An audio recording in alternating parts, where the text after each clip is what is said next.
Hello friend, आपका इस channel में पुनः वेलकम है।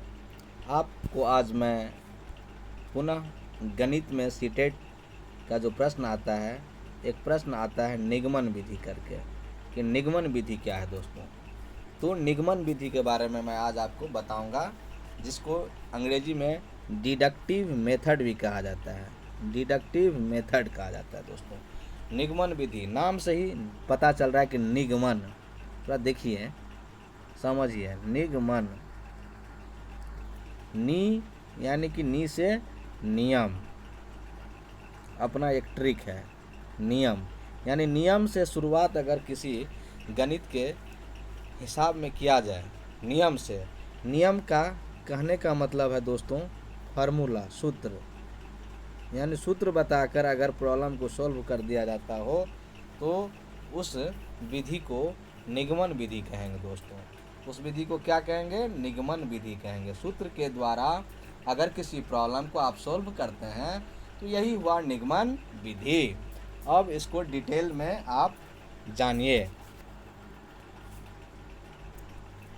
निगमन विधि आगमन विधि की पूर्णतया विपरीत विधि है, यानी कि अपोजिट विधि हो गया। आगमन और निगमन एक दूसरे के विपरीत है, अपोजिट है, एंटोनिम्स है। इसमें पहले छात्रों को नियम बता दिया जाता है निगमन विधि में, तत्पश्चात उदाहरण प्रस्तुत किया जाता है। पहले नियम फिर उदाहरण। इसे निगमन विधि में नियम या सिद्धांतों की पुष्टि उदाहरणों के माध्यम से की जाती है। पहले अध्यापक छात्रों के समक्ष नियम या सिद्धांत प्रस्तुत कर उन्हें रटाता है या तत्पश्चात उदाहरणों द्वारा पुष्टि करता है, बच्चे को सिखाता है। इस विधि के बारे में लैंडल ने कहा है कि निगमन विधि द्वारा शिक्षण पहले परिभाषा या नियम सिखाया जाता है। पहले डिफिनेशन, परिभाषा, सूत्र रटाया जाएगा दोस्तों बच्चों को कि ये याद करो बच्चे, ये याद करो बच्चे, और फिर उस पर प्रॉब्लम आधारित क्वेश्चन दिया जाएगा। तत्पश्चात उसके अर्थ को सावधानी से स्पष्टीकरण किया जाता है और अंत में तथ्यों का प्रयोग करते हुए उन्हें प्रॉब्लम दिया जाता है, समस्या दी जाती है, और तब समस्या को हल करने के लिए कहा जाता है। तो इसे ही निगमन विधि कहा जाता है दोस्तों। इस पूरे कंप्लीट प्रोसेस को डिडक्टिव मेथड कहा जाता है। अब निगमन विधि में क्या क्या बताया जाता है इसको आप देखिए। पहला, नियम अथवा सिद्धांत का प्रस्तुतिकरण किया जाता है। दूसरी बात, नियम अथवा सिद्धांत का प्रयोग या उदाहरण दिया जाता है। इस विधि में निष्कर्ष निकालना इस विधि में किया जाता है, निष्कर्ष निकालते हैं और फिर सत्यापन भी करते हैं। तो कहने का मतलब है कि इस विधि में निम्न सूत्रों का प्रयोग किया जाता है, अज्ञात से ज्ञात की ओर। दोस्तों बड़े अच्छे से इसका अध्ययन कर लेना है। अज्ञात से ज्ञात की ओर हम लोग चलते हैं, और फिर दूसरी पॉइंट, सामान्य से विशिष्ट की ओर। सूत्र है तो सामान्य हो गया और फिर विशिष्ट की ओर। आगमन विधि में विशिष्ट से सामान्य की ओर गए थे और ज्ञात से अज्ञात की ओर गए थे, लेकिन निगमन विधि में अज्ञात से ज्ञात की ओर जाएंगे, सामान्य से विशिष्ट की ओर जाएंगे और सूक्ष्म से स्थूल की ओर जाएंगे, जस्ट अपोजिट। और सिद्धांत से उदाहरण की ओर जाएंगे। वहाँ पर उदाहरण के माध्यम से हम लोग निष्कर्ष पर पहुँचे थे और सिद्धांत बताए थे, किसमें? आगमन विधि में।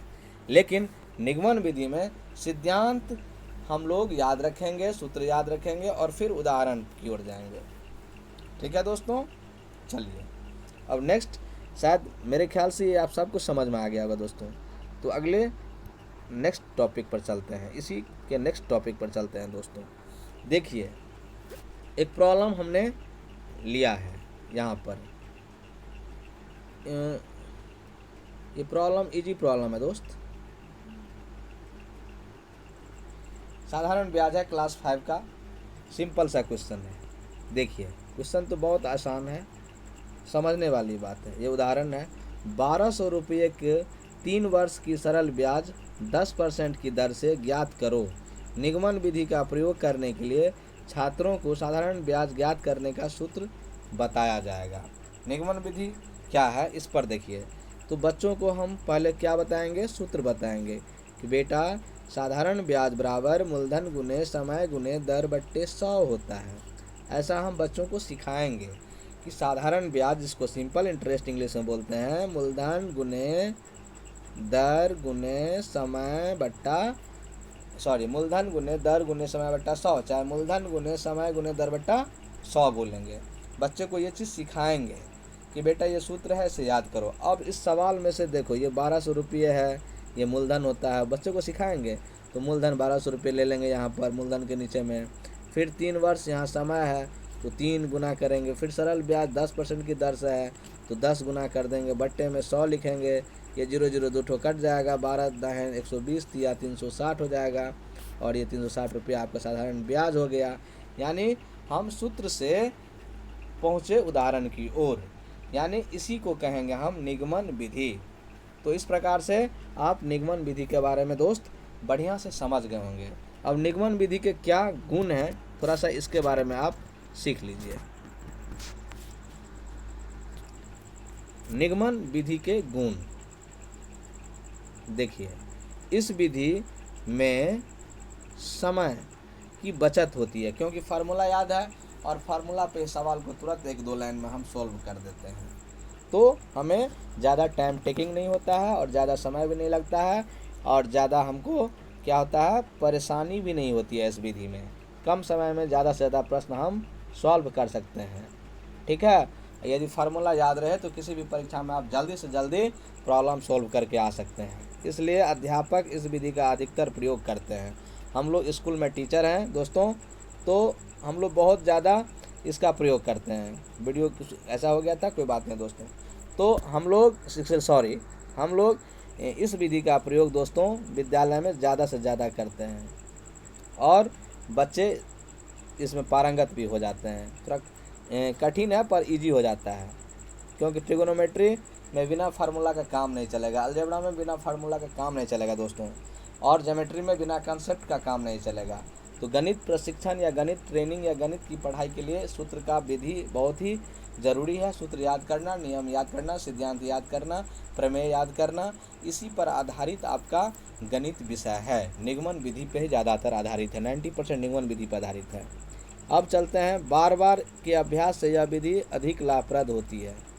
निगमन विधि, इस विधि का दोष है दोस्तों, इस विधि में छात्र नियमों व सिद्धांतों का ज्ञान प्रयत्न या परिश्रम से प्राप्त नहीं करता है, क्योंकि अध्यापक उसे सूत्र को पहले ही बता देता है, जिससे छात्र की जिज्ञासा, तर्क, विचार शक्ति का बौद्धिक विकास नहीं हो पाता है।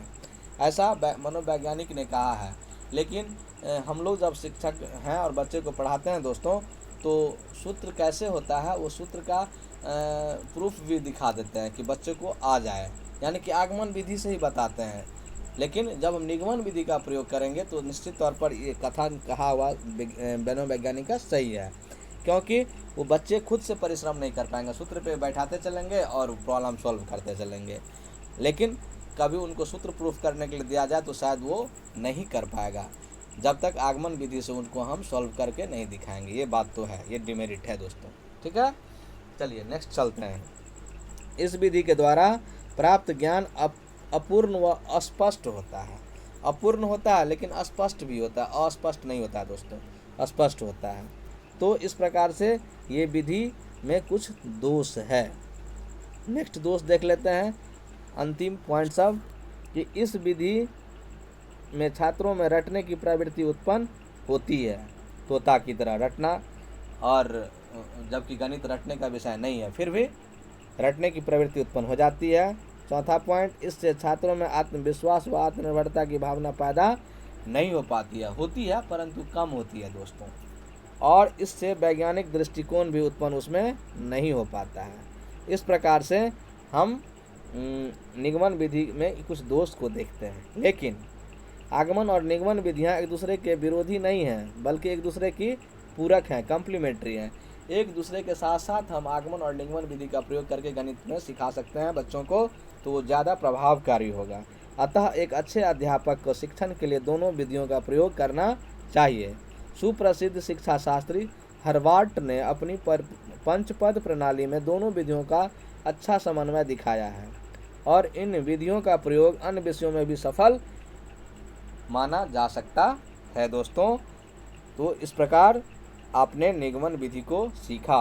यदि दोस्त यह वीडियो पसंद आए तो मेरे चैनल को सब्सक्राइब कीजिए, लाइक कीजिए, कमेंट कीजिए और शेयर करना ज़रूर नहीं भूलिए। इसमें दोस्तों आपका पैसा खर्च नहीं होगा, आपको फ्री एजुकेशनल वीडियो मैं बना कर दूंगा। और इसमें कितनी परेशानी होती है जब आप वीडियो बनाएंगे तो निश्चित तौर पर आप जानेंगे। आज जब सभी सो गए हैं और 11:24 हो रहा है तो मैं इस वीडियो को बना रहा हूँ। इस तरह से 12 बजे रात तक भी मैं जाग करके इस वीडियो को बनाता हूँ। कोशिश करता हूँ कि बच्चे ज़्यादा से ज़्यादा लाभान्वित हो पाए, हमारे दोस्त ज़्यादा से ज़्यादा लाभान्वित हो पाए और आने वाला फ्यूचर ब्राइट हो। हम लोग तो कुछ बेहतर नहीं कर पाए, एक शिक्षक होने के नाते शिक्षक ही रह गए यहाँ, लेकिन मैं और अच्छा करना था, नहीं कर पाया दोस्तों। लेकिन ये खलील है, ये खलीस है अपने में, तो चाहता हूँ कि मेरे इस वीडियो को पढ़कर बच्चे शिक्षक बने। जो बच्चे नहीं कामयाब होना चाहते हैं ज़्यादा, वो शिक्षक कम से कम बन कर दिखा दें। सीटेट क्वालिफाइड करें, टेट क्वालिफाइड करें दोस्तों, और अपना भविष्य सुनहरा सुरक्षित कर लें। जय हिंद, जय Bharat, thank you, bye bye, रब्बा खैर, टेक केयर।